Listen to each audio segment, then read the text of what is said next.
Like to, Are we gonna be recorded now? we are being recorded. Oh, we are? Yes. Oh, okay. Yeah.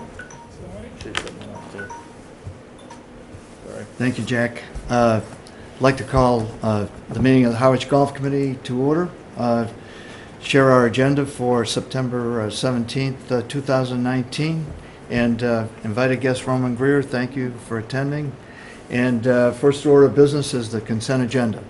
Approval of the June meeting minutes, the recognition of Pam Domas for service to the Cranberry Valley Golf Course operation by letter is recommended, and also recognition of service by Sandy Robinson, Town Hall Secretary of the Town Administrator's Office, by letter as well. So motion to approve. So moved. Thank you. All in favor? Aye. Thanks. Okay, Roman, our director's report, and I know we got a lot to cover. Thanks for being here. Okay, got it. So I'll go over a few things that are happening at the golf course. What's happening at the golf course? So in September, we've got a lot of tournaments, busy time of year for us. Even though we turn the page to September, we lose like about half of our staff because we employ so many students. So the golf course is as busy as it could possibly be. We're running with a skeleton crew for the most part because we rely so heavily on students. So very, very busy time operationally. And we have a lot of tournaments midweek. The weekends are back to being buddy trips, with hotel groups and things. So to hit some highlights, September 3rd, we had the Ladies Association Solheim Cup. On the 4th and 11th, we had shotguns both days for the Men's Association Ryder Cup. On September 10th, we had the Women's Golf Association member guest. What's not on here is on August 31st, we also had our member guests for both ladies and men that we ran from the club. It was the best attendance we've ever had, 96 participants. Wow. At $100 each, so it was a very nice showcase day. We had a Saturday morning event, it was fantastic. And then the 14th and 15th, which was this past weekend, we had the PGA Junior League Northeast Regional Championship. Really great showcase event for the golf course, got a lot of publicity. I'll have photos of that coming up. And then this Thursday we have the Mass Golf Fall Cup, Ladies Fall Cup. And as we get into October, we have events as well, Pals for Life, Monomoy Athletic Booster. Those are all tournaments we've had in the past, the Lanyard Charity. And then the Senior Club Championship we run on the 19th and 20th of October. And then new this year is the D3 High School Championship on October 28th.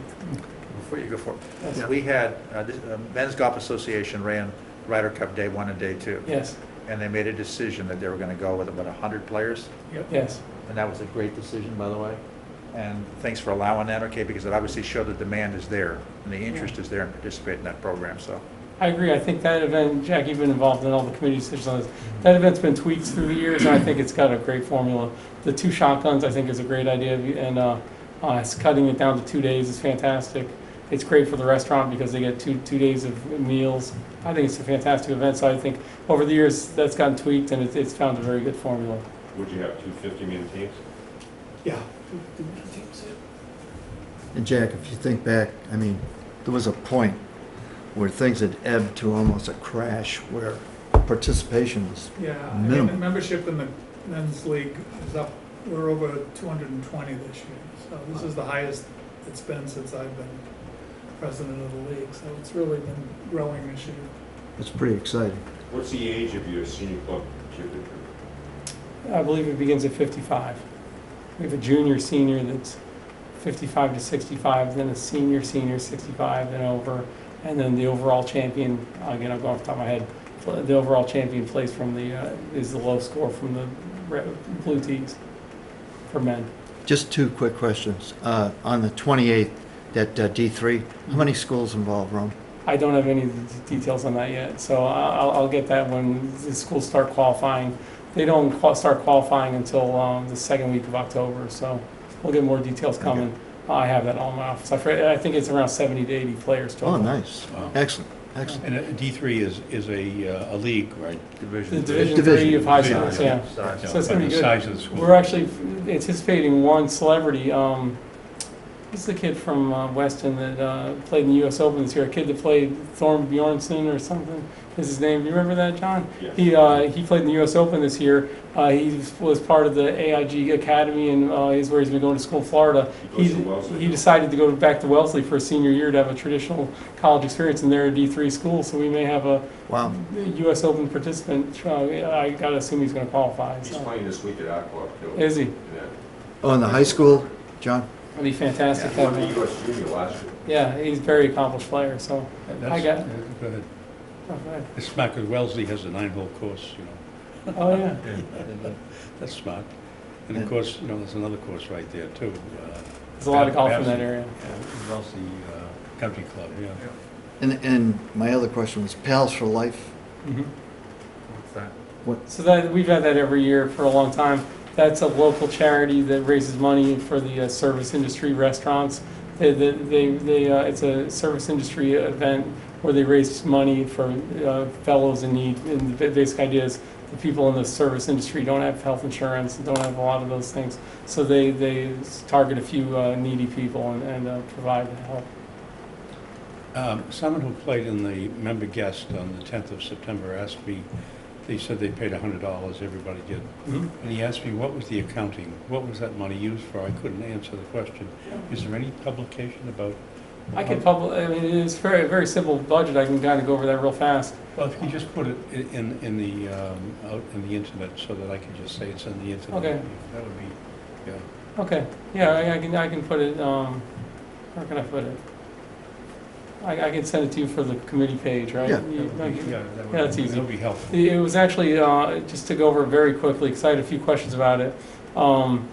In order to keep it at $100, I mean, it was a hard event to run on a Saturday morning for only $100. I know our members are so used to playing in the sweeps for $5, that they think $100 is a huge deal, but when we wanted to have a member guest marquee event like that, we wanted to have tea gifts, so we had a tea gift that was $20 each. Everybody got an engraved cup.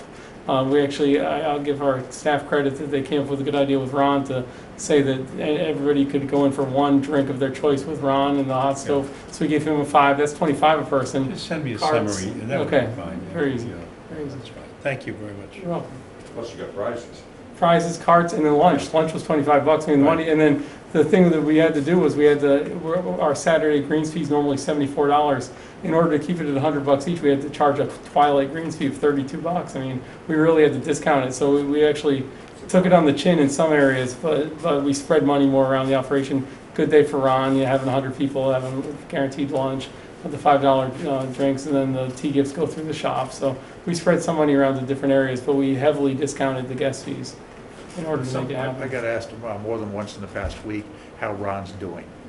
Yeah. Now, where in our plan of reporting are we going to get some sense of how the season went for him, like November, December? I'd let things settle. He closes it near the end of October. He'll pick a date there. I'd request him to come to the November meeting maybe and give a recap. Good. And I personally reached out to him, Roman was there, and I mean, relative especially to the tornado. Yeah. I said, hey, how are things sifting out? And he said he was working on it. So I think November would be appropriate. Good. We lost a couple of $100 on food, I know, Yeah. because there was no generator. He has spoilage. Yeah. So are we gonna get a generator in there? We're going to talk One about of that the when things we we're get going to to talk capital. about. Yeah, Yeah, okay. okay. Okay, I'll move on. Yep. I'll just throw a couple pictures on here of our event over the weekend. Oh, great. We had so much great signage in this Yeah. event. So that's the team that won from Hartford, Connecticut. Wow. They're actually headed up by the PGA of America President Susie Whaley's Academy. So Fantastic. then this just And I shows some- noticed, yes, I noticed that banner. We got banners, all that stuff stayed with us too, so we get to just keep all that stuff and show it off. The tee markers that they sent will be used by our junior programs in the Yeah. future. It was great, but, and at the entrance, Wow, look at that. This is the first Wow. tee, so this is the PGA had a big Oh, table my on the first tee. No pressure, Wow. no pressure. that's me.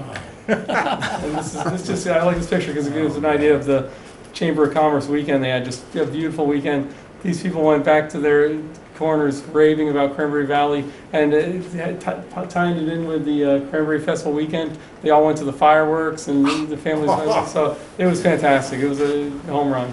That's a home run. sticking with the junior ideas. Thank you for doing that. Yeah, it was fantastic, big win, and it wasn't all charity too. We get paid $5,000 for running it, so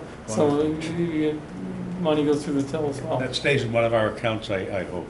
It'll be rung in through greens fees and There you range go. balls and all the appropriate areas, Yeah. and Ron gets some of it. I was hoping the Pro Shop account would get that. I don't think I can We justify can any of talk that money stuff. later. I don't We can think talk I, money later. that's all right. Regarding the first tee too, Yeah. and that initiative, are we in the midst of a final declaration as far as us being, It's official, so, I mean, it's Okay, official. yeah. Chris Clark signed the contract, that we're a host site for the first tee. that was The, my question. Mass Golf is not, doing a formal announcement of it yet, because it's a soft opening, because it's gonna be Monomoy Middle School only. Gotcha. Starting in the spring, it's open to all. Okay. So they want to engage the Monomoy Middle School kids first, and really engage them and tailor the program to them, then say, okay, now it's open to all. Great. Wow. It's a great story. It's going to be a huge success. Okay, there's one idea that I brought out. So Sean and I are discussing engaging Dr. Rossi, who's from Cornell University, very well known in the organic side of golf course management, to develop an organic turf management plan. This is the real hot topic on Cape and off Cape lately. Dr. Rossi developed a plan for most famously for the New York State golf courses that are run organically. He's been in our area. He was engaged by Barnstable, who was given the mandate to go all organic just overnight. And that's, you can't really see here, but that's the article I pulled out of the paper where Barnstable town manager said, we're going organic overnight. And I used to work for Barnstable, so I have a lot of the inside there. They sent panic waves through them. They're really struggling to catch up with how they can operate. So Sean went down one day at their invitation and spent the day with Dr. Rossi, who was on hand and is helping them. And Dennis also transitioned very quickly to all organics. We're ahead of the curve. We're not getting that mandate from our town, but it could come down statewide or townwide at any time. A lot of this is really brought on by the Roundup cases you see, and a lot of pressure from that stuff. So, and it's all tied in with the groundwater issues and concerns. So I think by engaging Dr. Rossi this off-season, we're trying to get on a schedule as soon as possible. We have the money in our budget because Jim from the USGA retired, so we were going to look for a new USGA consultant next year. We have the money still available to hire a consultant to help us design this plan that would really get us out ahead of it, so that if any mandate does come down, we'll already have a plan in place where we're transitioning to organics.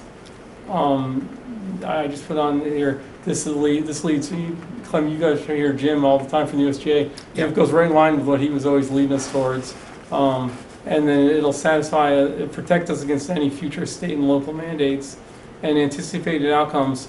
Just talking to Sean and what he heard from his day at Barnstable, we're going to look at much more time needed for weekly maintenance practices. So what we've tossed around as general ideas, maybe Wednesday mornings when we close the back nine, that's our weekly maintenance time for our maintenance staff in the summer. We may close the first tee or recommend closing the first tee till 8 a.m., have sweep start a little later, or whatever day we choose. There'd be an idea like that. And the reason will be it'll require a lot more spraying and a lot more light sand top dressing of the greens to keep things in good shape.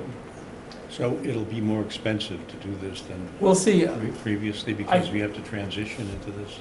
If we do it was very expensive for Barnstable and Dennis, who were told overnight to do it. If we slowly transition, not so much. We don't anticipate it being that much more expensive. The products are about 20% more expensive for the chemicals, but to go organic. But it takes a little more time, and we'll see. I think I don't want to get ahead of things. We'll engage Dr. Rossi and get a plan from him and work with him on a plan. We'll see what it comes out to. But just talking to Sean when he spent the day with him in Barnstable, he seems to think it's a great idea.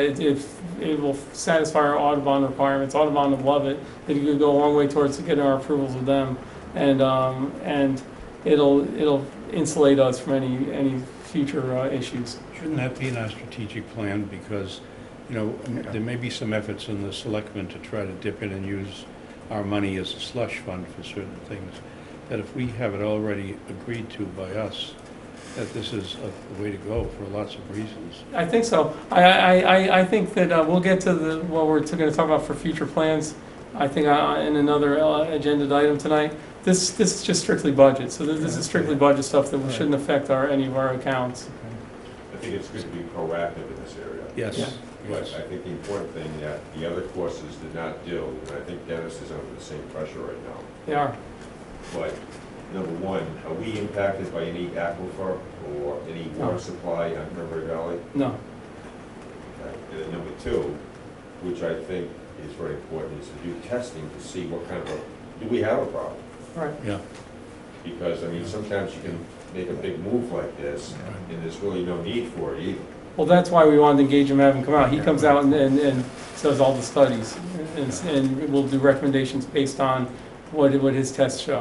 Right. Because I think Barnstable's in a heap of trouble right now. Yeah, a heap of trouble. I think this underscores too, our proactive stance on dealing with groundwater and, Right. water reclamation as part of our capital project.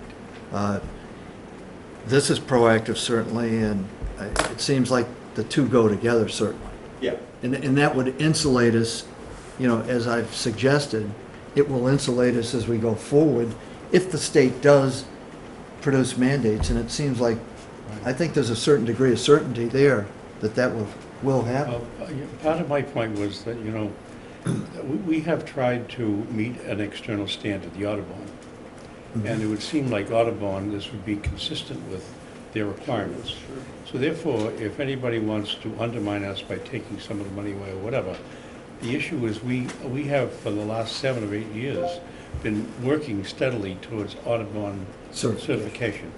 And so that would interfere with this, you know what I mean? I agree. Yeah, okay. I think it's critical, though, too, we understand the total and full cost differences between the two. I mean, Absolutely. it's nice to say we're going to be proactive and put it in this strategic plan, but if it's going to cost 80% more, and to John's earlier point, and we don't have a problem, I don't know if I'd support it being part of the No, I think- long-term strategic plan if there's that much of a cost difference. Yeah, it has to be practical, but at some point, we're going to learn all that, right? That's why we would engage the consultant to come in for a day. And he will be able to do a Yeah. detailed Right. budget forecast He will. compared to what we're spending It's now. very dangerous sometimes with this kind of a concept, because a town will look at the golf course where they have a lot of green space and say, oh, they're the culprits. Yeah. When actually, when you take a look at the results of what's going on, it's all the homeowners that are doing this. on Exactly. their lawns. Exactly. That are Right. contributing to this. Yeah. And we probably have more of an impact on water supplies than even the golf course would. Right. Now, we've had the USGA here for as long as I've been here, 12 years, and you had it for 8 years before that. Right. Have they made comments about this? Clem, you remember, Jim was always kind of leading us to this, Yeah, yeah, okay. going more organic, Yeah, okay. not treating the sides of our golf holes as much as we do. Right. He always commented on that and It's said, long-term. Yeah. This is long-term for us. And especially when we Yeah. had the transponders and we tracked play yeah, and we, areas Yeah, where, right, yeah. it all points in those directions. Right. And, Because You know. really, a couple of those courses in Hyannis now are not playable. yeah, I know. Is one of them Old Barney? O'Brien and Hyannis. Yeah. Barney's suffering, and there's talk about them abandoning Hyannis. I mean, they may just shut it down. wow, Really? Yeah. Wow. it's a shame, It's a shame. yeah. Well, it's not when you play the 17th hole with that tree in the middle of the fairway. 18, that's 18 with Old Barney. 18. Yes, 18. Yeah, it's a fun tree. Okay. All right, so superintendent's report. Bear with me while I read this. This is straight from Sean's mouth. Overall, we're in great conditions. We've started the aerating the fairways to try to heal back any areas of concern. Tornado cleanup continues and will be a project straight through to the winter. Harwich DPW is looking to buy a stump grinder that hopefully we will have to use and address the 400 or so stumps that need to be ground. I've decided not to aerify greens this fall to make up for loss in revenue from the tornado. We plan to verti drain the greens after Thanksgiving as usual and top dress them before putting them to bed for the winter. The recovery well pump motor died and we're working to replace that along with the controller. This pump was installed in 1997, so it's going to get replaced next year, but didn't make it. Projects. Now that the season's over, we're working on repairing the golf course. We can also start to work on completing the long list of projects. I'm working on a following bid doc to either go out to bid or schedule to start. Replacement of the Walker mower, lost to the accident last spring. Equipment lease for maintenance equipment to be bidded out this winter. Bunker renovation bid specs to go out ASAP, to be done in the fall or early winter. Final install of the gasoline tank that was moved for the new car barn. Finish landscaping the area behind the new car barn and finish the new car path return from 18. And start looking at the area where the old car building was to look for landscape needs, add parking spaces, question mark.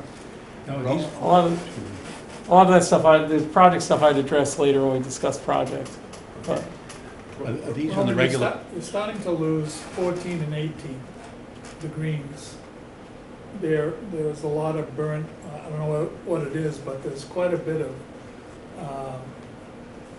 dead spots. yeah, on those that's called greens. dollar spot. They're addressing some dollar spot with some applications. Yes, Can the So town, it's fungal, yeah. fungus, yeah. can the town price, I'm seeing different views on this stump grinder, okay? Mhm. And then some people say we need a special town meeting to approve the funds to purchase that. So, I mean, in our discussions, we've got money in our budget, the capital side of our budget, where we've dedicated, we'll pay a third of the cost, cemetery would pay a third, and highway would pay a third. Right. They're trying to come up with their thirds. So, I mean, you have to go through the proper procurement cost, but we want to purchase it. We were approached by highway and the town administrator if we'd be interested. We said yes, and we told them we're prepared to pay our third of the way towards the purchase of the stump grinder. It'd be a great addition to our equipment. Now, are all of these from the operating budget? The cost of these, or are these part of our special? The numbers he's, right here. Numbers 1 through Replacement of the 6. Walker mower, that's a insurance issue because that's being paid for by It's insurance. operating budget, yeah. So that's gonna be an insurance issue, so yeah, Yeah. that's not Yeah, from a that's fund. fine. Equipment leased for all maintenance, that's operating budget. Bunker renovations, that's article of town meeting from our golf improvement fund. Okay. Install the gasoline tank, that's the project budget. Landscaping the area behind the new car barn, that's the project budget. And the old buildings landscape needs, we have that, part of that's project budget, and then the circle right in front of the clubhouse, that has a separate article from 2 years ago at town Okay. meeting that we're waiting to complete. Roman, just a couple of quick questions. Could you amplify on the replacement of the Walker mower lost Yeah. to accident? Yeah, I don't know if you remember this, on a ladies' day, one of our lady members hit one of our employees in the parking lot, and we had a workers' comp issue. I mean, he was out of work a long time, an elderly gentleman, and the mower was destroyed. Yeah. So we went through all the proper insurance, and we're trying to go through the proper procurement now to purchase a new replacement. Because I know Sunlight. if you're familiar with the Walker product, they start around $12,000, I believe, in the commercial setup that probably they would have, that's a high-ticket item. And the last question, could you differentiate the recovery well pump? Yeah. Is that an auxiliary pump system to the main pumping?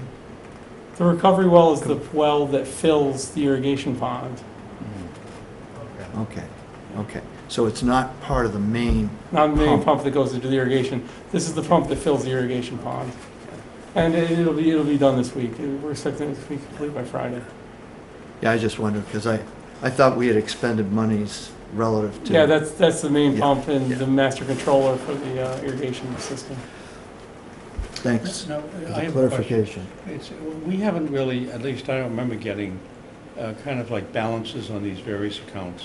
Mhm. And then the assignment of certain expenditures that are planned toward them, which would give us some leverage if anyone at the selection level begins to think that they want to take some of these funds for their own use.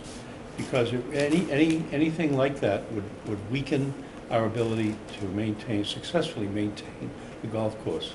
I agree.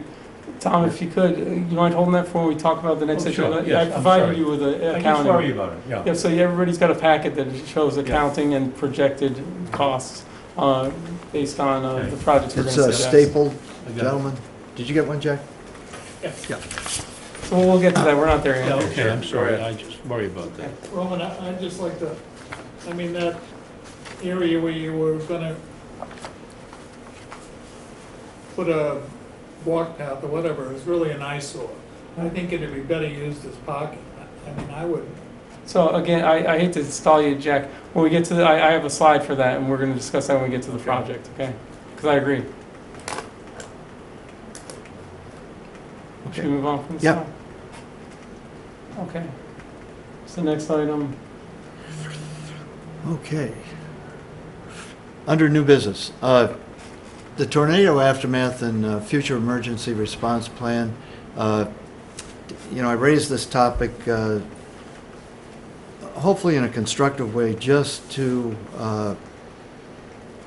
suggest to everyone that in the event of a major disaster, whether it be a tornado or hurricane, is there a need or necessity, I guess, in a general way, to, put a plan down so that we can let the selectmen know indirectly too that we're engaged, and I imagine that the town has a response. I think because we're a revenue-generating center, it's important for us to be prepared. So, Tom. Yeah, it would seem to me the best way to do it is lessons learned from the recent tornado, just kind of, point by point by point by point. Secondly, that since it's a subdivision of the town, that when the town develops its own plan, we see how we fit in. Because I think that's, as I listened to the folks that were in charge talk about this, they were kind of like stymied because nobody could get out on the roads and the police couldn't get out and the rest of it. So I think that if it's catastrophic like it was, that, our need is important, but it's really a subtext of the town's issue. So I would argue that we put lessons learned, what was valuable, what was important, what was was very successful because you got the thing operating very quickly. But whatever the town comes up with, we just fit it in. That would be my recommendation. I don't know how people feel How about would it. we fit it in? I mean, I endorse that, and I believe it's, and the town's already recognized this, but it's in the Cape Cod Chronicle saying we're gonna address this whole issue. Lee Yeah. Culver's saying, we got issues here, not the least of which is no communication with the police department, because the communication systems Well, those are can't lessons learned and problems. I'm endorsing what you're saying, Yeah, okay? yeah. The question is how do we incorporate that into the town's plan? Well, I What's think the mechanics of doing that? Yeah. I think we make a record of the recent experience from you folks, with just an outline, and then we see what the town comes up with, because, as you point out, we lost about, $100,000 in revenue? yes. Yeah. And you can't insure for that, although they probably should think about insuring for it, because if it's catastrophic. I don't know, they were self-insured, but some agencies, town agencies, are not self-insured. I mean, there's all kinds of problems, all kinds of issues. Jack, any comment? How do you feel generally about us being engaged?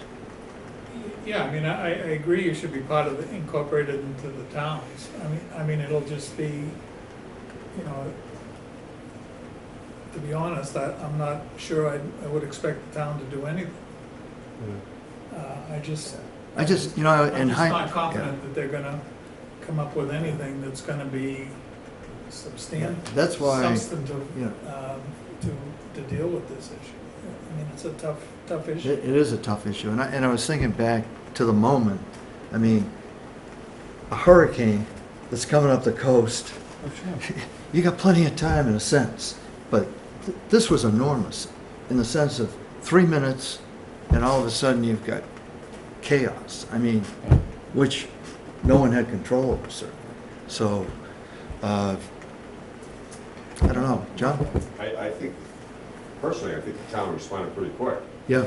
Yeah, they did. I mean, from a town perspective, I think in terms of Cranberry Valley, I think it's very hard to predict how to put a plan together, whether you have a tornado or a hurricane or a microburst or whatever the case is, because those things are, you can't plan for those Yeah. things. Yeah. But I think the important thing is if you have a good communication process in place, and then we have Roman and Sean, who are basically employees of the town and are responsible for the course, I think, we expect them, or, I'm sure it's part of their job too, that, how do we deal with the situation at hand? And for the most part, I think we did with the tornado. I mean, I think we had great leadership from the yeah. top, from the town Yeah. administrator, and He it had was a three very clear landscapers in direction. there in a relatively short period of time Yeah. dealing with the problem. So I mean, I don't know how else we could have handled that any more effectively. You Steve? know, do you remember the USGA? Well, for years, they've been telling us, be careful of your greens, you know, aerate them, get those big trees out of there, so that no green was damaged. Right. I mean, that was an intelligent way of operating. Yeah, but we didn't do that for a tornado though. Yeah. It was a nice No, no, no, benefit, no, We though. did that for a It was- road. But no green was damaged now with the You're right. tornado, that's my point. Yeah, that was Unanticipated part of the benefit. tree plan. Yeah, it was a great benefit, but it was, Yeah, like you great said, benefit. John, it was a side benefit. It wasn't the primary reason we took down the no. trees, Yeah. but it was just a benefit to it. We're not done yet. Right. No. And I wanted to hear from Steve, too. Steve?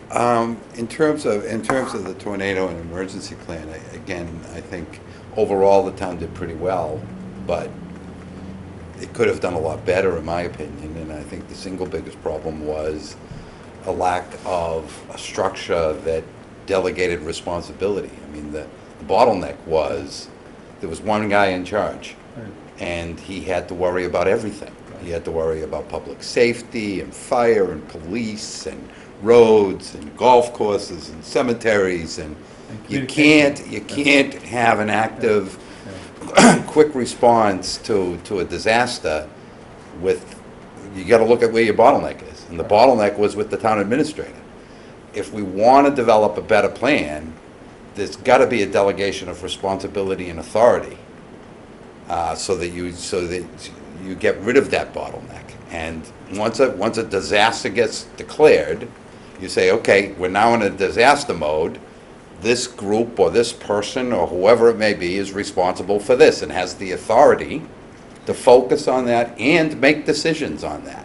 Sure. And that was, to me, the single biggest bottleneck. I mean, they didn't even come out to Cranberry Valley until Friday. And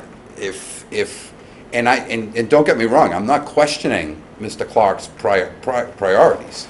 I mean, he had fire and safety and everything else to worry about.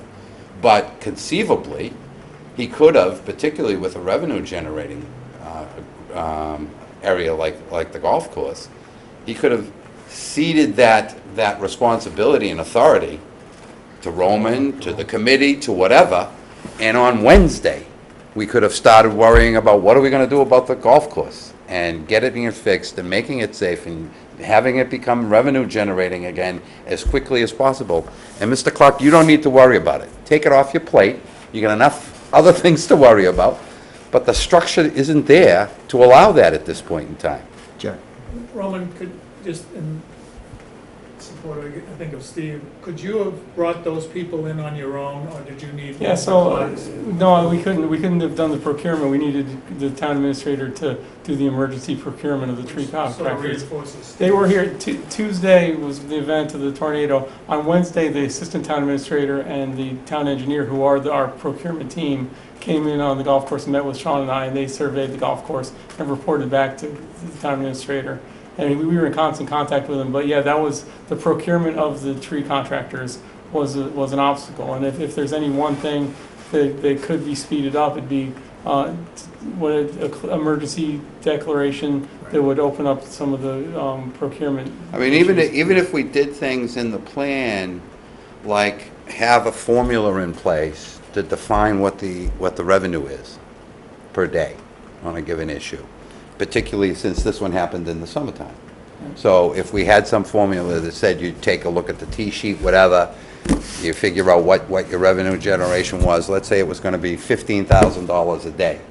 Okay, give Roman the ability to be able to go outside of procurement and spend up to $10,000 a day for the opportunity to generate that revenue a day sooner. So you don't need to go through procurement. You don't need the town administrator. You say, nope, this is my job. I know I've got a budget constraint because the formula I'm using says I'm losing $15,000 a day. So if I bring in a tree company 3 days earlier, and it's going to cost me $25,000 to bring them in 3 days earlier, but I'm going to generate $45,000 in revenue by opening 3 days sooner. It's a net win for the for the town, for the golf course, for the members, for everybody involved, and it takes that worry and time off of the shoulders of the town administrator, which was the bottleneck. So you can put constraints around it. You don't give any department carte blanche that says, oh, it's a disaster, do whatever you want to do, spend whatever you want to spend. But if you've got a predefined way to create an appropriate limit, then you can have somebody, Roman can be or the committee, collectively, whatever. We could be the group that says, this is our job, we're gonna take care of it. You go worry about the other things in the town, Mr. Town Administrator. We'll take care of this within the confines of whatever defined plan we come up with. I'm not sure what the legality is there, because I know in discussing with the town administrator, around when we contracted the tree contractors, he only had the authority to sign a contract for $25,000 or less, without the selectmen's approval. Right. So he was constrained as well. And if the And governor declared a state of emergency. and that's all well and good for post. If we're gonna plan for the future and try to make it better, we get the rules changed. We get the laws changed that says, no, in the event of this situation, which actually creates a disaster, this is what can happen. Whatever, just because it is the way it is today, doesn't mean it has to be that way going forward. You can change anything. I mean, it may take a town meeting vote, but Isn't the $25,000 a self-imposed limit? I wish I knew, I'm I not sure. think I that thought comes once under, upon a time it was 50,000.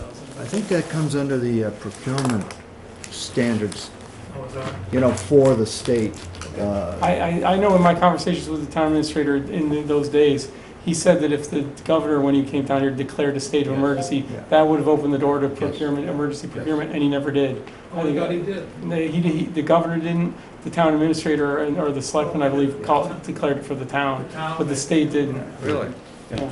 Jack, coincidentally, I had a copy of this, but this is Massachusetts General Law. It's 30B procurement, et cetera, and the thresholds are under 10,000, 10 to 50, and then over 50,000. And it establishes a protocol, for each of those. But the sentiment I get from the committee in this discussion,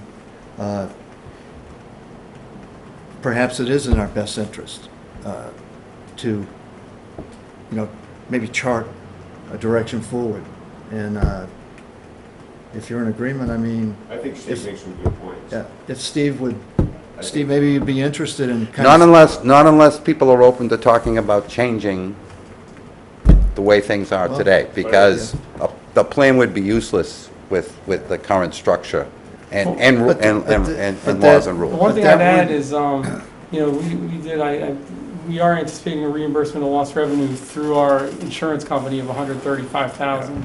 I got the word from our director of finance this week that I worked with an insurance adjuster for about a week, getting them all the data that required. And it does look like we're going to be reimbursed for that lost revenue, as well as for the man hours used cleaning up the tornado. Right. And the number we used was about 9,500 a day in lost revenue, which was based on past. John, what was your I would think from the town perspective that the town administrator would probably want to come up with a disaster committee. And on that committee would be the police chief, the fire chief, the town administrator, board of selectmen, Yeah, and also any key department heads. So if you had a disaster like a tornado, Right. within an hour, you could convene this group and say, okay, what are we gonna be doing, number one? And the other thing that you brought up would be the amount of funding necessary, from what I've gathered, it cost the town about, $1.3 million for this tornado. At the end of the day, you always want to know where's that 1.3 going to come to fix all these things. Right. But at the end of the day, you have to spend it anyway. yeah, So you got to spend it, and then worry about how you're going to get Yep. reimbursed for it later on, because you can't just sit there and say, well, we got a $1.3 million problem, right. and you got telephone poles down, or you got roads blocked. But isn't that why we have reserve accounts this time? Situations that are abnormal. I don't know, but I mean, at the end of the day. I mean, Free cash. At the end of the day, Free the town cash, has free to cash. spend the money to fix the problem, right? Exactly. Yeah, Exactly. that's right. No matter if you have money or not, I mean, Yeah. you gotta do something. you'd probably have to take a bond out of it at a town meeting if you had to, if Exactly. you didn't get reimbursed by the state in some type of emergency relief fund. But I'm not saying that department heads can make that decision, but I mean, I think this disaster committee has to be proactive in terms of, you know, how we move the Yeah. ball forward there in a short period of time. To Exactly. Steve's point. Right. Tom? You know, Steve, to summarize, you make a good point. And the point is that the disbursement of authority must accompany a disbursement of responsibility. That suddenly, you know, the people like Roman and others should have, under this plan, the authority and the resources to access whatever it is they need. That's, I mean, your point is, you can't, a single authority to run the town, and he should be a town manager instead of an administrator, in my opinion. That, you can't, that model may not be the best model in emergency situation. That's the point. Now, I remember 1961, I was in the National Guard, and we had that thing, the whole Northeast went out, the lights, and we had an alarm list. Well, I get a call from the colonel, get your ass up here. I said, I got no lights in my family. He said, that's your problem. Get up here. And so we had to solve problems. Well, that's the whole kind of thinking around this, you know? That, and so, I mean, that's a good point we shouldn't lose here, that to pass on, because I think the administrator did try to do the right thing, and he also accompanied, didn't he come out and look at the whole place the rest of the Yeah, he was there almost every day. Yeah, we had, and he had a department head meeting the Wednesday, the day right after, to discuss plans, and he let us know, you know, first priority is making the roads passable, getting the electricity back on. He sent resources to the golf course in his procurement team to assess the damage and what our needs would be. So I think that, I don't know how formal that was, but that did occur. You know, No, I mean, just by way of example, in business, in the IT business that I was in, the big financial services firms, it was very clear. When you hit a disaster, everything changed. I mean, crazy little story, I mean, I managed the trading system for Fidelity Investments. We had a whole set of people that had access into the data center with their card keys. Right. We lost power once. Yeah. That generated a disaster. We got power back, we started bringing the power back up. I was responsible for the data center. Ned Johnson, the owner, starter of Fidelity, came to the data center door. His card didn't work. I didn't let him in. He said, no, I want to see what's going on. I said, no, you're going to be nothing but a distraction to my people that are trying to fix this problem. Sorry, sir, I won't let you in. And I shut the door. And we got it back up as quickly as we could, because that's what you need to do. It's a unique situation. You need one person in charge, not the guy that's the big guy, that's always in charge, but somebody that's focused, because what would happen if the town administrator was looking at the golf course and got a call and said, we've got a 12-car pileup because trees are down across the road? He should stop whatever the hell he's doing on the golf course and go deal with the safety issue. Why not let some people that only are worried about the golf course deal with the golf course? That's a delegation of authority and responsibility. That's how it works. I don't think that's the problem. I think the problem would be how much money it would take us to fix the problem. Yeah. If what kind of authority we'd have to spend $75,000 to start addressing the problem. That's the issue. And again, like I said, we could potentially, though, look at what the lost revenue would be, because we are a revenue generator, and say 80% of that is our budget limit. I think some of the constrictions are going to be, like, I think what the town administrator was operating on, that 25,000, you may be on the wrong page of that, Clem, is state law. And so I believe that's all, the state procurement laws would be more If you difficult. spent 56,000, how'd you get around that? So he signed the first 2 days of the Bartlett Tree Contractors, which we did 24,000 for 2 days, and then he went to the selectmen the Monday night to get them signed off for 2 more days. But again, we could have potentially, if we had the 25,000, and let's just for grins and giggles say that's what our budget was, 24,900, and we said we were going to lose 26,000, I'm making up numbers now, in revenue a day, we could have spent 24,900 3 days earlier, 4 days earlier, but before the town administrator got around to doing that, and still been within the $25,000 limit. And if we will open the golf course 3 days earlier, we would have generated more money than we had spent. So it'd be a net win. Your golf course would be open sooner. The members would be happier. the general public, the vacationing, everybody would have been happier. But I understand that it couldn't happen because, again, it wasn't the priority.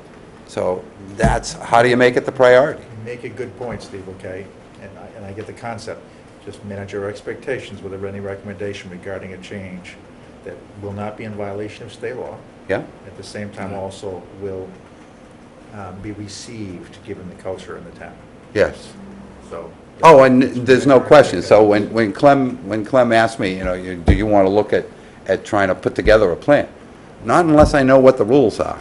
And if the rules aren't going to be changed, and we're purely an advisory group, and no, the town administrator says, no one's spending money without me deciding first that that's where it's going to go. Okay, that's a different plan than if we have the authority to actually move forward to. Are you aware of any effort on the town's part to start this analysis based on what happened? Yeah, I'm sorry, it's a little bit, it's been a little while, but I do think that I received a memo that the town administrator was going to form a emergency committee, I believe. I believe I read that. I didn't get that directly, but I think I've read that in the selectmen's minutes. I think that's in the works as an emergency response I committee. mean, if you could leverage that committee or whatever's gonna happen with that. Yeah. I mean, you can't work independently Oh, of exactly. the town. Exactly. It's got to be an integrated approach. But the big thing, I think, Jack, we owe, the annual fee players, the general public, that we've considered some kind of action, and that we're not just sitting back, and that if there's room for improvement or another direction to be taken, that we're giving that kind of direction. And I think it starts with lessons learned. What have we just gone through, and from there you build what you're going to do. So, Steve, are you now banned from Nahat if you did that in the job? No, he was quite appreciative after it was all done. That's funny. I had to update him every 20 minutes, but he was quite appreciative that it was all done. What was your severance package? Believe it or not, we actually had, you talk about insurance, we actually had business interruption insurance. This was in 1989, $185,000 a minute. Yeah. And they paid because the guy from the electric company hit the emergency power off button with his rear end when he was bent over doing a system check and tried to claim he didn't do it, but we had it on videotape. Oh, my God. It was great. But anyway, That's very complete. that was I fun. used to call him Cousin Ned because 5 generations ago in Nahat we had a common ancestor. But I saw when he left the firm, he took 3% of its assets, $235 million, into his own account. So I don't worry about him. No, he's doing just fine. Okay, moving on. Well, moving on. Yeah, let's go. Our warrant approvals and capital project prioritization. And I supplied everybody, I circulated information to you people. Roman, if you want to take the lead? Sure. So, I kind of threw the rates and fees preview in there too, because it's all kind of one idea. Okay, great. So I gave you guys all a copy of the paper I gave you has the paper clip on it. And this came out of a conversation I had with Sean Fernandez and Clem. Clem and I met last week. And just to update the capital requests list. So that's the page on top. The page under it shows the anticipated, the projected revenues within the Golf Improvement Fund. So let's go hand in hand, really, is what we're going to plan for projects and what the planned effect's going to be on our Golf Improvement Fund. The changes that Clem and I discussed for the schedule begins with pushing forward at this point the 2 warrant articles that we had, or the 1 warrant article for tree work that we had last year, because that money was just spent on tornado recovery. The tree work for $35,000. We're going to request doing that again next year, and that'd be the completion of the 6-year project, which is exactly what we presented last year at town meeting. But that, once again, those funds were spent in tornado recovery. There may be some reimbursement coming, but I don't think we're going to know that anytime soon. So with the warrant articles due, I say we put that forward because we are going to have tree work. I think as John mentioned, I think you mentioned tree work upcoming. The tornado is still creating tree work because a lot of the trees that were limbed during the tornado are beginning to die now. So we're going to have a lot of tornado recovery tree work still to come, just from the split trees and limb trees dying. So that's a new addition to the FY21's plan. I'm sorry, the second FY20 you see there, disregard that. I'm noticing that's a typo. So in FY21, I'd recommend $35,000 from Golf Improvement Fund once again for the completion of the tree work plan. And then the car path work that was scheduled this year out of our budget. Once again, we dipped into the budget pretty heavily for tornado recovery. So I put the really specific numbers in there just to do hole 10 based on Mark Mundrum's plan of 830 linear feet of path at $50 a linear foot would be $41,500 spent out of our capital budgets. That would not be a golf improvement fund expense. And then the design feasibility of the 3-hole practice putting course. We had an estimate from Mark Mundrum for $31,000 to do that a couple of years ago. As the town administrator told me, we should add 5% to all years out on projects. But also I reached out to Mark Mundrum. One thing in his quote for the plan for the 3-hole putting and practice course was he didn't add the feasibility to it of what it would actually cost annually to maintain the golf course, because if we built these practice holes in this putting course, they would add to our maintenance budget, it would add to our labor budget, it would add to a lot of our budget items. So I asked him if he would add that aspect to it in his quote. And once again, that would have to go out to bid, so I can't even necessarily say he would end up getting the bid to do the design. But so that was moved up to FY21. Again, disregard the second FY20. And then we put FY22 to begin the irrigation upgrade, which will be right around the 20th year of the irrigation system. It's time to, the piping is just fine, it'll last forever in that system. It's time to start addressing the heads and wiring. I put on the bottom of this that Sean's gonna, I didn't put all the specifics, but there's a possibility that the technology's out there to even go to wireless heads, which would save a lot of headaches. Currently, when we have problems with the irrigation system, it is with wiring issues. And so to go with the wireless heads would be huge. Duxbury just did a system very similar to ours and what we're looking to do. Sean's going to take a road trip up there this fall and discuss with their superintendent how the technology's working. And if everybody remembers, I believe that new controller panel that we installed at the pump house, Right. I remember asking Sean specifically, I believe, has that capability, Roman, It does. so that we could, And that has $75,000, that's a very soft estimate. We're going to invite a company in to really discuss the best way to do it. When they discuss irrigation systems, they talk about legs of the system currently, where a leg of the system will be like holes 15 and 16, they're all one leg, and where they wired together back to Sean's master controller. So if it's wireless, that's different, but you kind of want to bite off a chunk at a time. And so the very loose estimates we received last year when we reached out about this was $75,000 over 8 years would upgrade our whole system and give it basically another 20 to 25 year lifespan by the completion of it. But I thought our game plan was always for wireless stuff. yeah, yeah, Great. exactly. The other thing would be if we do it piecemeal like this over, would you say 6 years? 6 to 8 years. Is that the best way to do it? Sean's going to get estimates on that right now. So once again, these are I'm going off last year's information when we put this on the capital plan. We're going to get a little more specific. He's going to have a vendor come in and discuss the best way to do it. Again, I'm not very comfortable with these numbers being very specific. They're very round numbers at this point. Would it be, I don't know how many heads we have on the course. Yeah, I don't even know the number. I couldn't Here's tell you. 2,700 today. There you go. 2,700? Good number.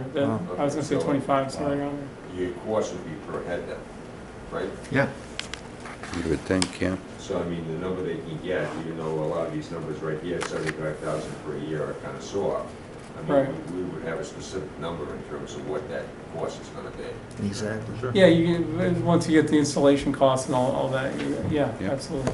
So, I mean, we'd have to decide if we, basically, we have to decide how we'd like to chunk it out, unless we want to do it all at once. It all coordinates with the spreadsheet on the bottom here, though, going with our balances in our golf improvement fund. We would not achieve a balance to do it all at once for a number of years. Well, Mike, can you just explain, when you say like on the fiscal year 21, you have 41.5 from the budget. Is that's not the golf improvement fund, Right. where is So we that? have $73,000 a year in our capital line item for budget. That's right out of our golf operation budget. There's $73,000 in that. That's dedicated to, 25,000 is that's dedicated to equipment as part of the intermunicipal agreement we have with Brewster and Dennis, and to do aeration and share equipment. And then there's also money in there for annual cart path work and tee work. So that gets approved, but at the town meeting, just as part of the Budget, major- operating budget. the Yeah. budget, the operating budget. Okay. Yeah. And it's reviewed by the finance committee Yeah. when they do their preliminary, budget analysis. That's been in there, the 5 years I've been here, that 73,000 is carried forward each year. And the promise that comes with that is that we're not gonna come back and ask for money for a major cart path project out of town's money, or any major issues like that, we're gonna chunk them out. But these funds in this page, this is from Right. Golf Improvement Fund. Yes, Right. And it's from the fees that you have built in and we approved. this is Over the strictly from the $75 per membership. Yes. Yep. So, Okay. I'll go The only through, reason I brought that up is if we're gonna go wireless, which is the thing to do, yeah, if you spread that out over 5 years or 6 years, it kind of defeats the purpose of it. You know what I mean? If you're only doing like 20% of the golf course wireless, and then the other 80% is still the current system we have right now, is that the most efficient way to do it? It'd be good to see a financial analysis Yeah, of, okay. you Well, know, when we looked at that, I mean, we looked at what our funds could handle. So, I mean, that's what we were looking at there. When you look at this spreadsheet with the funds, once we started the fiscal year at 180,000 in the Golf Improvement Fund. And then I based the projected revenues going forward based on a recommended $20 increase to memberships this year to be captured in the Golf Improvement Fund. And the reason that basically we've been on an every other year increase of $20. I'd recommend that we continue, as we project forward, we continue doing the formula we've had, which is go up in memberships $20 every other year. And then on the odd years, or the off years, go up in greens fees and cart fees, $2 and $1. That's been a good formula. It's working really well for our finances. And I think my recommendation is once we establish that, it gets rid of the shock factor to our customers that, there's a pattern now. Every other year we go up in this, and the odd years we go up in this number. And it's never really a big chunk. But we got to remain competitive with other golf courses. Right. and I- And, if it's, did I understand that it may take 5 years to go wireless? Is that what you said? Fully wireless?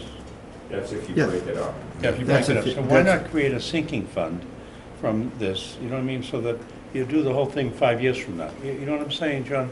Just a thought. Yeah, You- I think initially we had talked about what kind of condition are the current beds in right now. Right, yeah. and that's That's an the issue. problem. That's the issue. Yeah.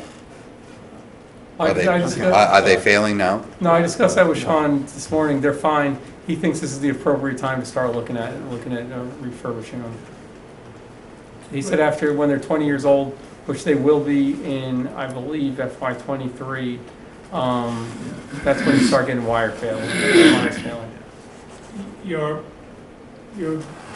spreadsheet here doesn't reflect an every other year $20 increase. No, so I just put that in there just that once because that's what I would recommend this year, and until we get approval that that's the direction we're looking to go in, I thought it'd be premature to put it in there.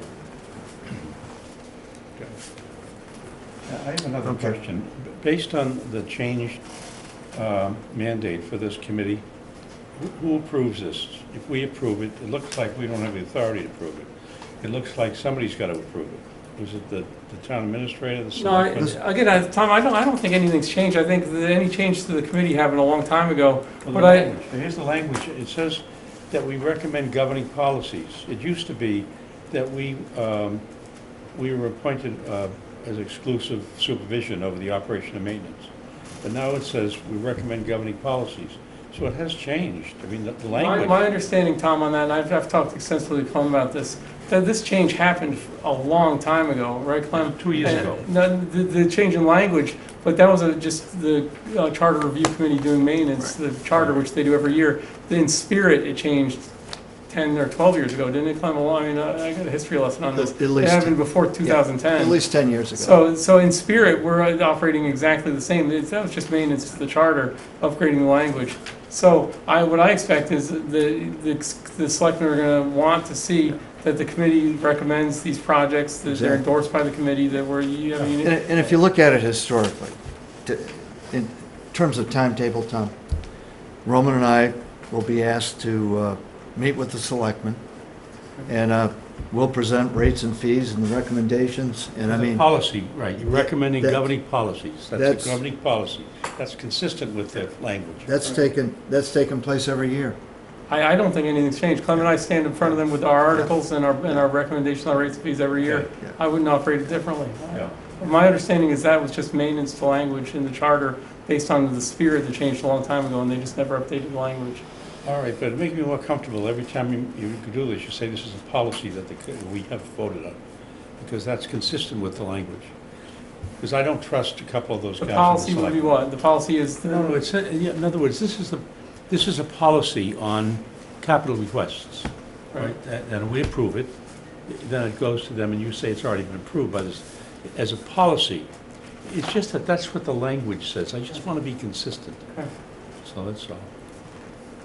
The other So question- you could make a So, I was John, gonna say, you could make a policy that the future articles and the future plans for the golf course are vetted at the golf committee, and I mean, there could be policies. That goes without saying, though. I mean, I think that nothing has changed, you know? Right. So- John, comment? Now, the Golf Improvement Fund, out of the membership fee, we're contributing what to the golf improvement budget? $75 per Seven. membership. 75 Yeah. right now. right now. And the infrastructure fund is off the cut fees. No, you got 25 There's of them. there's a member contribution of 25, and then cart fees as well. So when we do a price increase for the membership of $20 every other year, if we follow that history, how much of that 20 goes to the golf improvement fund? So we've done in the past is any increases since I've been here, of all the increases to both cart fees and guest fees and membership fees have all been captured in one of our funds that we choose to. I'd recommend the 20 be captured in the golf improvement fund based on the spreadsheet and the need to fund these projects. Right. I do anticipate though that at some point in the future, our expenses are going up and up and up to operate, especially with new minimum wage laws. In the future, there may be a need to feed the town finances as well with some increases. Is But I'm not- $20 enough? How much, you going 25 a year? I wouldn't recommend We're that. still the cheapest municipal around, right? Yes, Right. exactly. Cheaper than Dennis? Dennis has always been a little cheaper than us, and we have the least golf course access. I mean, I think that's an They- important, it's they an have the important variable two that we have the course. least golf course access because we only have one golf course. Our members fight harder for tee times, have less inventory in tee times. Also, Warren, I mean, aren't the long-term, the 20-year capital expenses gonna go away on some Yes. of these projects? Yes, next I year. mean, they're gonna fall off your budget, I Right. assume. Now, they're not on our budget though. That's all piled up in the in the indirect improvement. cost. No, those are all indirect costs. Okay. See, that doesn't make any sense. But it's not part of our operating budget. It isn't part of They, your, No. they've never, Jack, it's municipal finance. We'll leave it at that.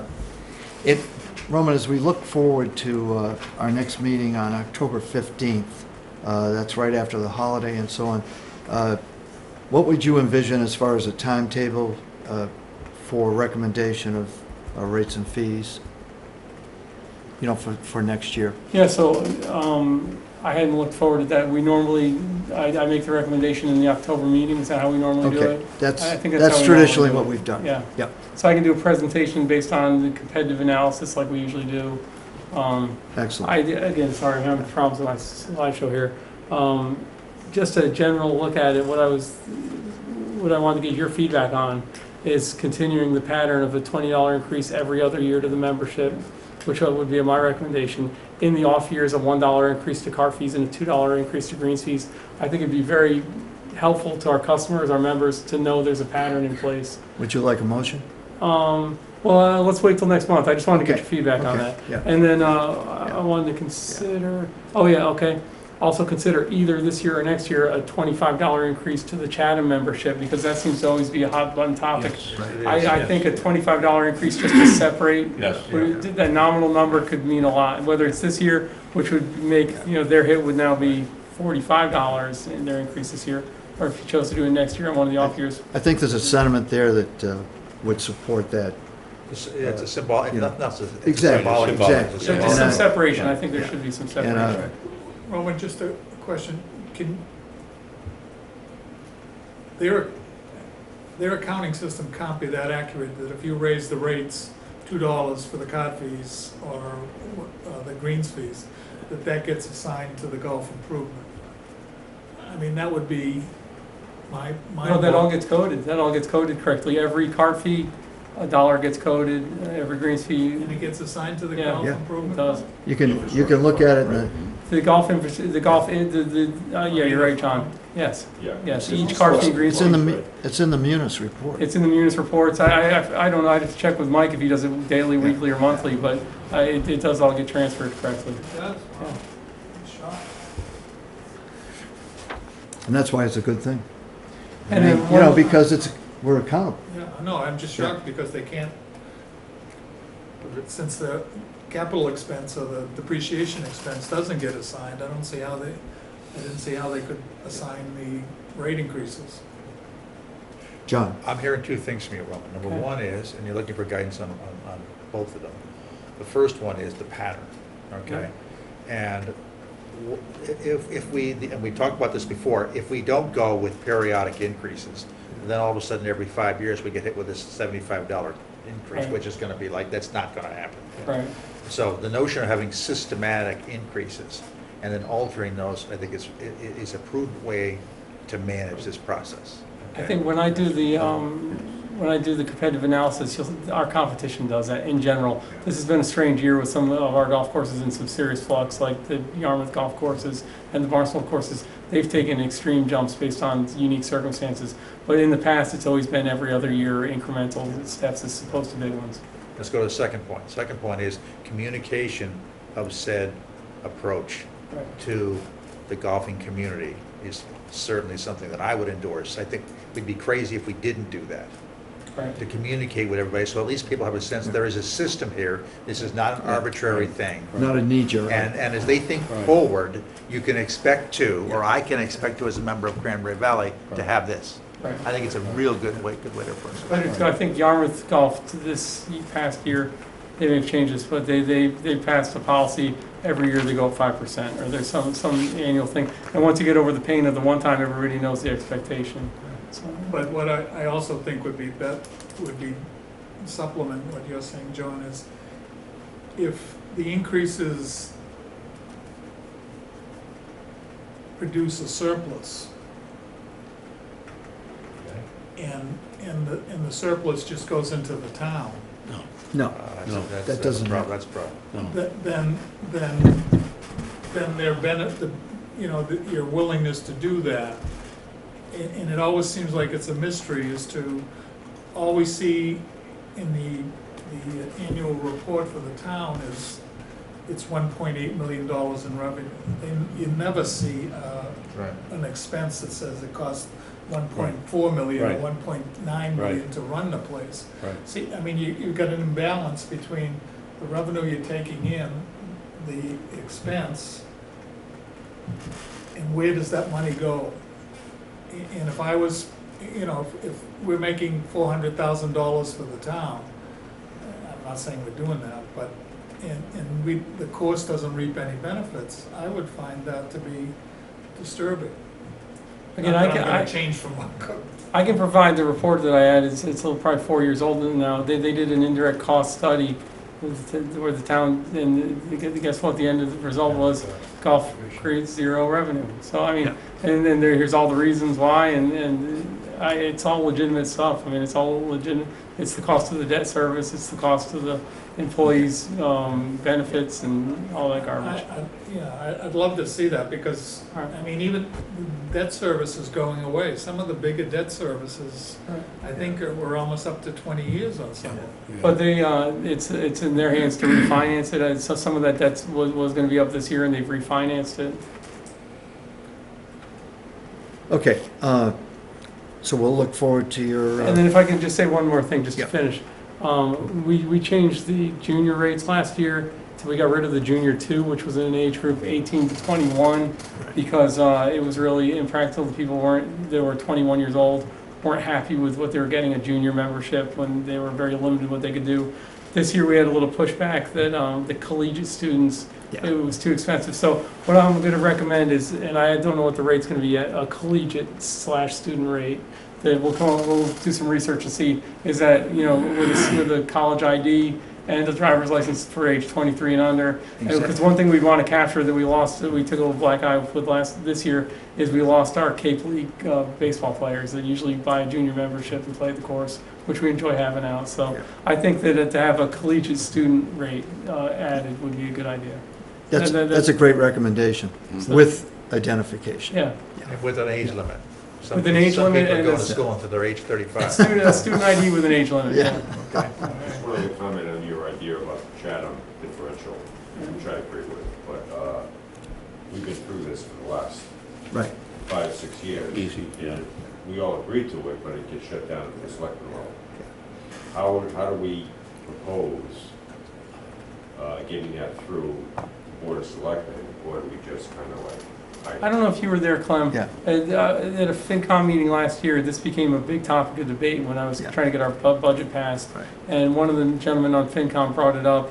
They debated it to death, and one of the selectmen said, this is all up to the golf committee to make the recommendation. You recommend a change in rate, bring it to us, basically. This is up to the golf committee to recommend I think a change in That's a rate. big change, because, I mean, before it I was all remember. the Well, Monomoy Yeah. school and the Yeah. cooperation. I don't know how it'll go, but that's But- what they told me yeah. at the FinCom meeting, expressing our I budget. Cool. I kind of sense that the timing is correct Okay. this time, and it's worth our attention, I think. Good. Okay? All right. Can I say Our something? last, Can I say something about this? John, I agree with you, Jack, that, we were talking about having the town accountant come and talk, and I think I sent to everybody 8 questions about this. That I have had people say to me, look, if I know that where this operation is turning a lot of money over to the town, $300,000 or $400,000 a year, and yet you have these subtext, they're like the Golf Improvement Fund, and why would you be charging our members for extra money when in fact a lot of this other money has gone over to the town? And I don't have an answer. And I just wondered whether we could at some point, we used to get every year a whole litany of all of the expenses and the indirect and whatever. At one point, we wrote a policy, because unemployment was at 56,000 a year. We wrote a policy, cut it down to 20,000, simply because of the way now we would do things. And yet, we don't get any of that information. And so at some point, someone's going to raise this issue in a public way. Well, they raised it at the town meeting, Yeah. when they said, what is the cost of the stuff? But any increase we're doing are the increases to the golf improvement No, fund. no, I to understand. fund the I'm projects. not criticizing it. I'm saying that there's a revenue excess at some point for operating, Right. and that revenue excess disappears into some system that the town has decided, like indirect costs. One time we used to get $5 or $6 grand a year for the attorney, but we never used the attorney. And the argument was, well, the town does, and that's money. Okay, I understand. And I know the Department of Revenue comes in and actually authenticates what they do. Right. But we don't get any information like that at all. And I'm frustrated because people ask me and I can't answer it. They said, but you're on the golf committee. I said, yeah, well, I know, but we don't get that information. It's not your fault. No, I get it. It's not your fault. I mean, maybe I'm a little numb to it, but I do think the number is right on. I mean, when you look at the employee expenses, and then the town resources that are used, I think that we, in general terms, Our revenues are 1.8, in the last 5 years, they've been between 1.75 and 1.85 million, and our expenses are in the 1.45 plus, But area. But that's 300,000 though. Yeah, that goes towards all our workers' comp claims, our employee insurance, our employee retirement. I'd like to see those figures again. It's the You know, it's the loadings, is what it is. I was at a, But I mean, that- I mean, it's obviously not a municipal thing, but I mean, that's how, when you're in corporate world, that's how Right. they, That's how Right. business that's how they functions. assign, right, they take dollars per head count Right. and they assign indirect costs to it. Right. And that's determines whether you make your budget or you don't make your budget. Yeah, there's a typical percentage that you use for fully loaded cost of employees. Right. Yeah, Correct. 20, Includes all of 30, that whatever stuff. it is, Well- depends. And it probably comes up to the 300,000 or 400,000. You know, what's It'd the be nice goal to though? see it. it would, Well- yeah, it would be nice to see that, yeah. But I think that's what you're At saying, some point in Roman, time. is What's that? That's what you're saying. The loaded wage rates are what's built into that 300,000, Right, and guess what? It comes right up, it's in the ballpark, in the Right. sense of the additional costs, so that the 1.8 equals the 1.8. right. Yeah, But people don't hear that. They want to know what the indirect costs, Right, what the costs are without all those loadings in there, right. You count salaries in there, right? Yeah, in our operating budget, yes. but not the loadings. Well, in any event, I want to make sure that we cover in depth this very important last agenda item under old business. The remaining elements of the capital project. I took the liberty, I don't think I missed anything, but Sorry. I don't mean to make it sound whatever, but as a tracking document, I just thought, for the record, I've listed the components of the project that are still in play. Under that. And There it is. Roman, I defer to you. And there's some good things going on recently, so Well, I'll start off with the solar stuff that's going on. So this is a copy on the board here of the design from Green Skies and Pure Power that we're engaging with CVEC. They submitted their interconnection application with Eversource this past Friday. Eversource has 10 days to accept it, which we've been working pretty closely with them, so I assume they're going to accept it. I've got a meeting with the town administrator and the team on next Wednesday to discuss next steps there.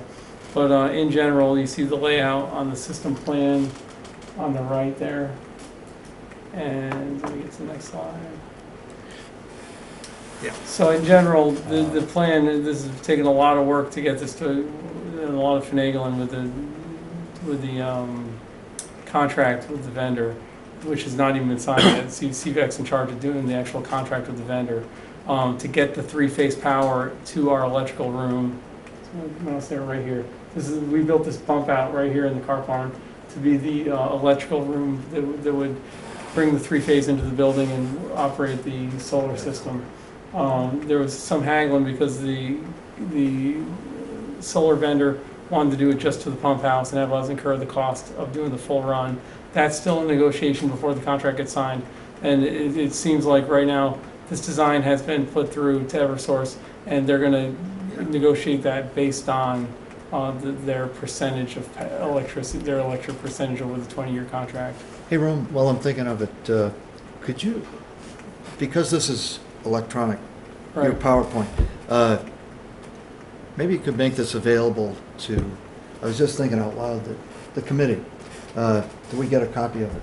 Something I've asked for a long time. Okay, okay. This well, one's brand new. It's brand new. Okay, thanks. Because especially this, guys, showing the location of that standalone field, which is, Those are Yeah, solar right. panels on the. yeah, Yeah, so if you look here, here's what the ground mount. It's so funny the way this has evolved is, we originally had this project going just with the roof mounts, and the roof mounts are only a 30 kilowatt system. The ground mount's a 240 watt system. So the ground mount is what's really going to generate the electricity. huge. So we're going to have to work with them. We've got issues with their design, just in where they require the fence to be. It cuts off our maintenance path on the northeast side there, and it goes right into our landscaping plan right here, where it's right up along the side of the parking lot. So we'll negotiate with them on what the requirements are there, but this is the design that was submitted.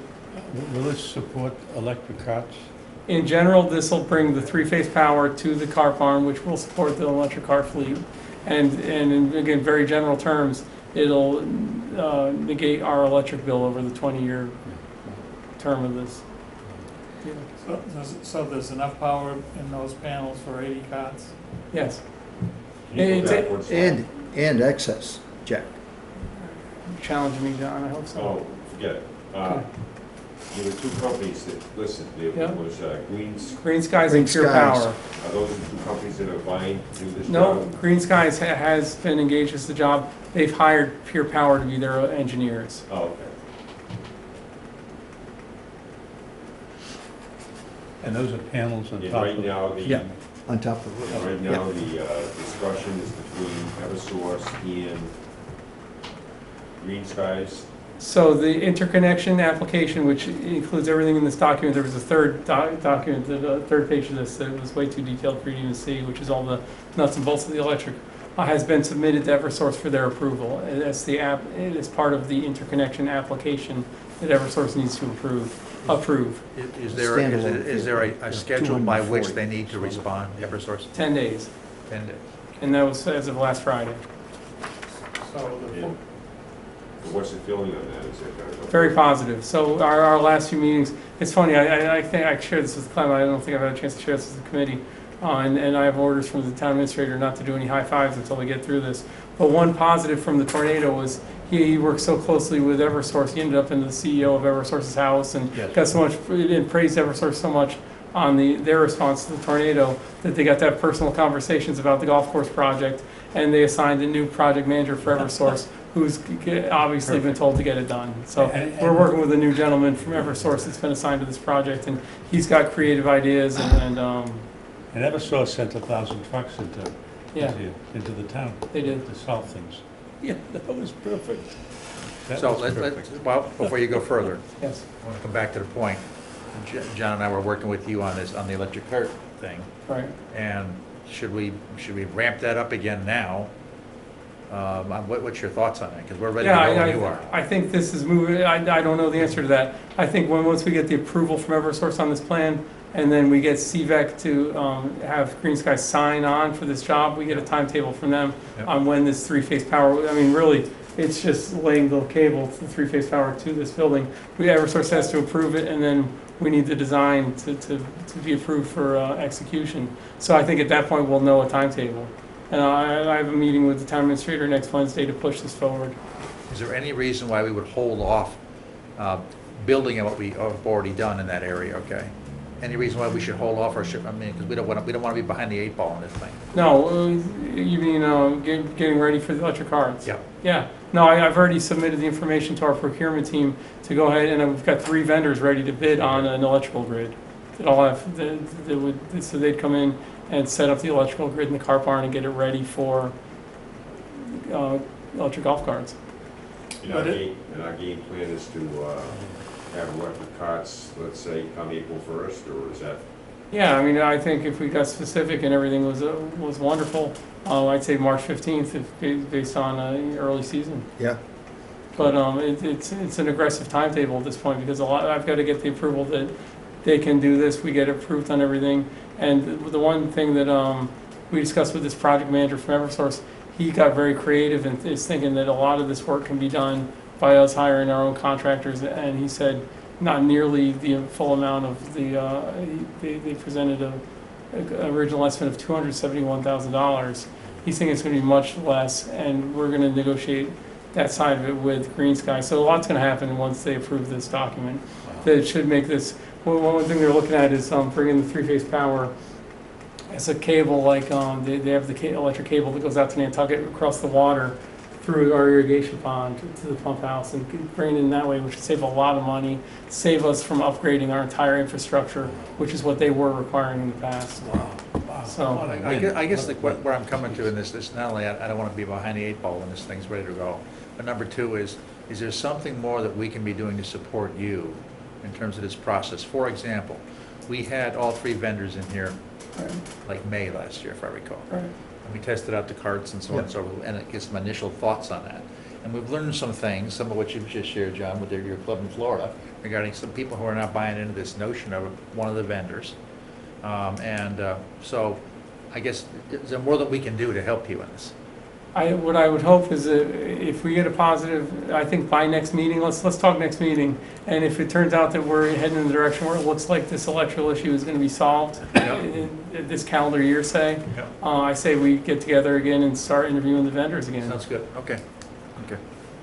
Is there a cutoff date, if you don't have it in, that you would stop or renew the lease on the existing carts again? I think we'd have to look at that, Jack, and you know, we'd have to look at all aspects, because I'm not that happy with the current carts. I mean, I think they're really showing their age. So if it turned out we didn't have the power in place for next year, we'd have to look at the current lease, which is a year-by-year lease. And I think the carts are quite I tired. assume all those panels are gonna be dependent on the weather too, right? Yeah, but the issue though, it's going to be a net meter situation. So if we get the three-phase power up through the pump house into the car building, we don't need the panels yet. We can just draw the three-phase power for our electric car fleet without even having the panels up yet. We can just incur an electric bill. We're spending money on gas. Yeah. We'll be spending money on electric until we start getting the benefits of the solar. I would expedite the actual bringing up of that three-phase cable.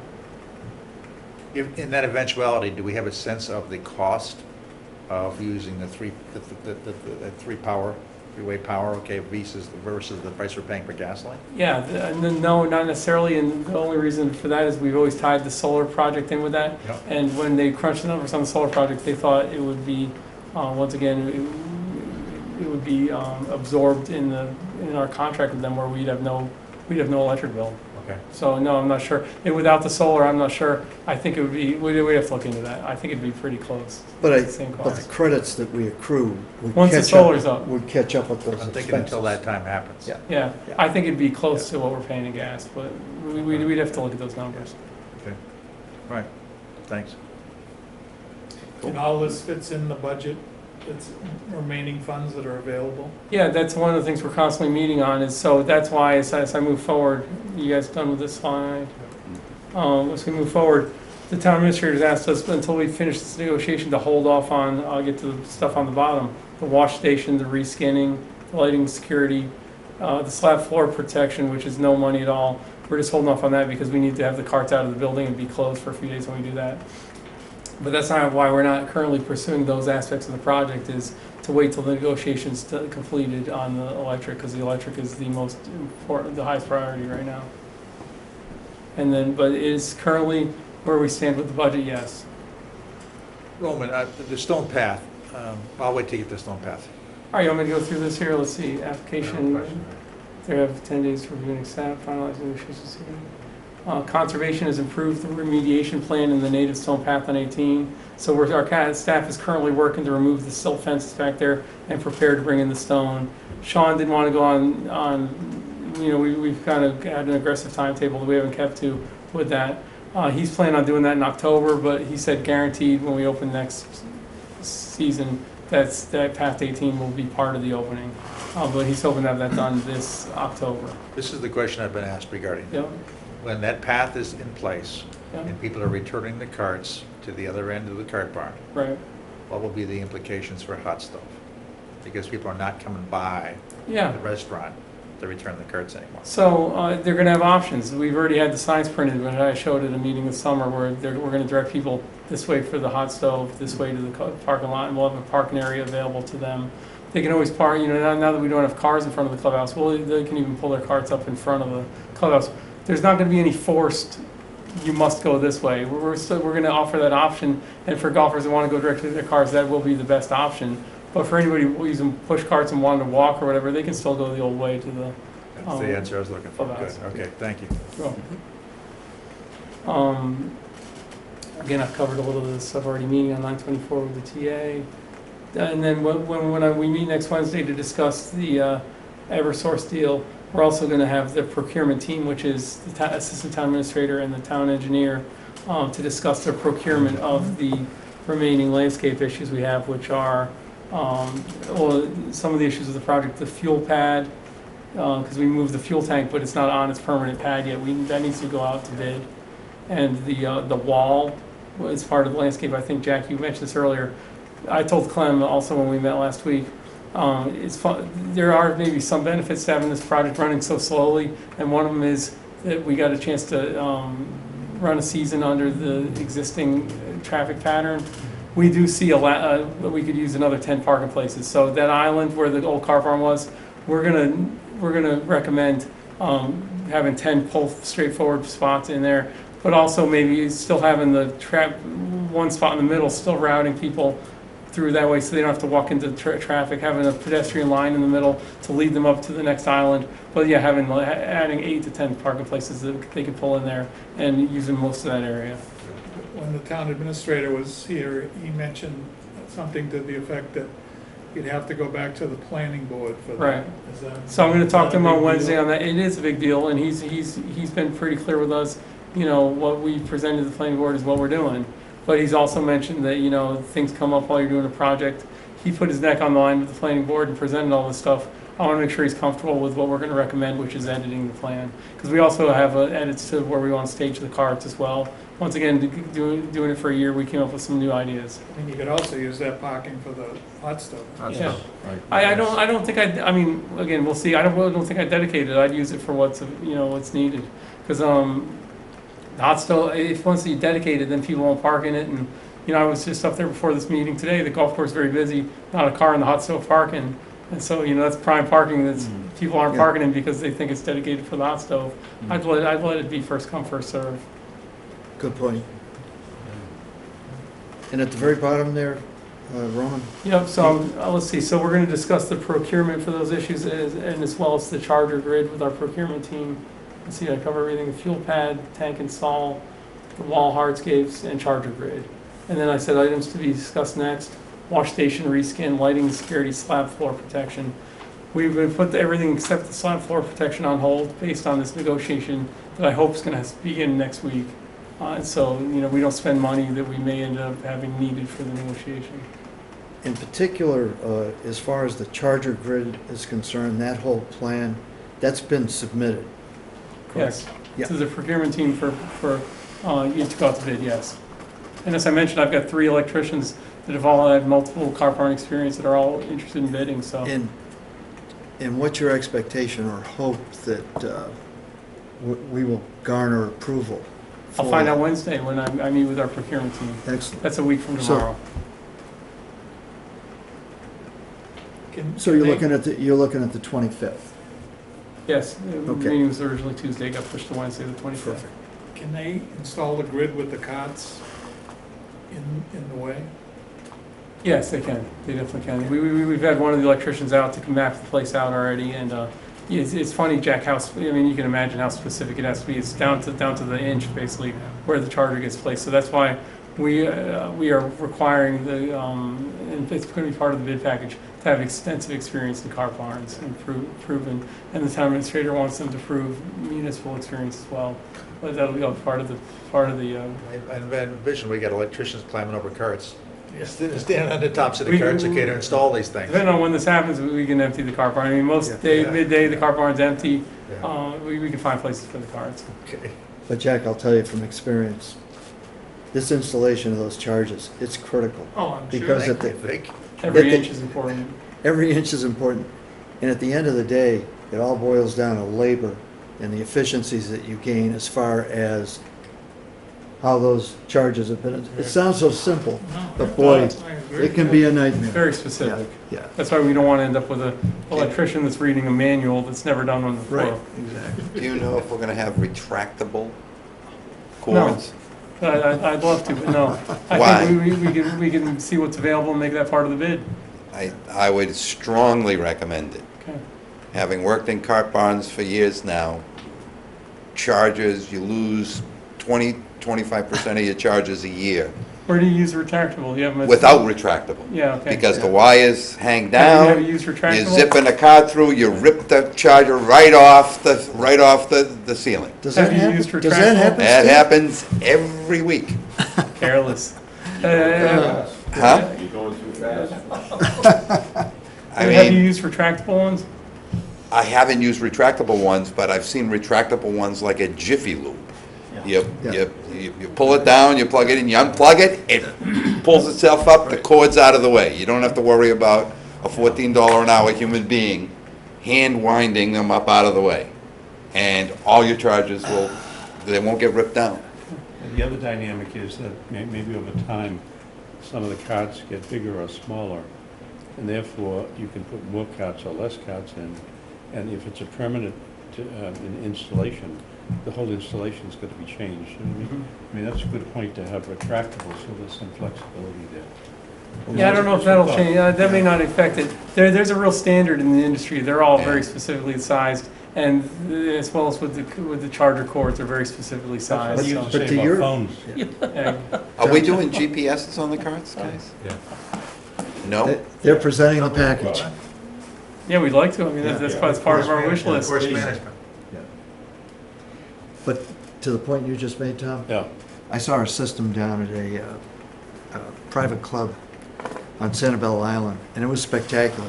They had the grid, Roman, was like an remember the old erector sets? Sure.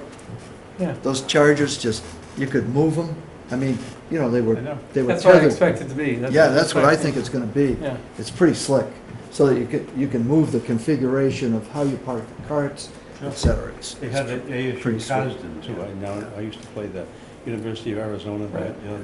It's a links course, and the guy's got the +4s for the phone and the rest of it. It is high tech, Right, but it would be valuable to have that in, so we never have to change it. right, So in this last group, Roman, the wash station, the yes. reskin, in particular, because you referenced that gentleman, the Cornell. Yeah, Dr. Rossi, expert. he'd be part of Okay, the yeah. wash station discussion, yeah. Yeah. I would expect or anticipate that. Yeah. I would- Excellent, What excellent. about UMass? Like a response. I would think, that would be in Sean's wheelhouse, but, I think you'd want to do a comparative. Didn't he say at the last meeting he had Not trouble responsive. getting Response? Mass to respond? They've been non-responsive. Well, we haven't, been to be honest, we haven't engaged in this high priority because we haven't been authorized to spend the money yet. And that project's been asked to be on hold until this negotiation finalizes with Eversource, because we hate to spend the money on that system and lose money for negotiating with the priority, which is the electric at this Are point. we going to have to, is that going to be another expense, Roman, as far as the town requirements when it comes to the lighting and security? I mean, security, I get it. You put up your cameras, for whatever surveillance kind of, footprint you want to have. But I think as far as the town's concerned, you have to have certain criteria established as far as lighting in the parking lot is concerned. Yeah, that's all been part of our landscape plan, is on the Oh, plan, it's there's light in there. included there. And there's money in the budget for it. so, Okay. Yes. Yeah. Yeah, it is part of that. Good. Okay,